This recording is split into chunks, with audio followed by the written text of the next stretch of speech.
Shalom from Jerusalem. It is day 19 of our war with Israel and Hamas. And a small update and a couple of points. If you're anyone like me, then you're being bombarded on a daily basis with a news feed and information, updates, recordings, people giving their opinion pieces. And sometimes it's not easy to navigate through all this information and misinformation. A lot of the opinion pieces can come across as actually quite vitriolic and are definitely very irrational when it comes to people making a comment, particularly from a place of a white tower. People living in luxury and in very peaceful environments, making conclusions about how things should be in war zones, and that's not always an easy task. Now, the information that's come to us or in the last several days, it seems like there's a bit of a lull in intensity here, and that is true. The number of rockets has indeed gone down, and there has been no ground incursion by the Israelis. They're still deciding whether that's actually something that actually can achieve the goals that they actually would like it to achieve. But don't be fooled by the lull. There's still hatred, there's still a war, and there's a lot of displaced people moving in and around Israel. Inside Israel internally, there's over 250,000 refugees from the south and from the north, all coming to the center. And what should be our response?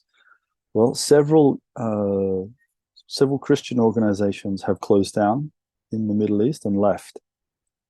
But when looking at the life and teaching of Jesus the Messiah, we see that Yeshua didn't avoid the human condition. He didn't hide away from our suffering. Actually, he engaged with our suffering. He came to heal and to cry with us and to laugh with us and to teach and show us how we're meant to engage. And so we haven't run away. And just like Jesus, we're engaging with people's sufferings. And so at Christ Church yesterday and today and over the next couple of days, we're receiving 57 refugees from Ashkelon. 23 arrived yesterday. This is going to fill up the compound, and then Canada House will become the overflow. These people are predominantly non-believers in Jesus. So we have the opportunity to be a good witness by engaging in their suffering and not running away. Another thing that a lot of people have written articles or questions to me about is, shouldn't we turn the other cheek? Isn't that supposed to be the teaching of Jesus? And that's actually often taken out of context as well. But turn the other cheek is a teaching of Jesus. And what does that mean? This is a model that Jesus would like for the believing community. For the community of disciples of Jesus, this is how we should model a behavior with each other. But it is not a principle that you superimpose upon a secular state. Taking Christian or messianic theology and ideals and superimposing them on secularism and say you should act like this is unfortunately not applicable here.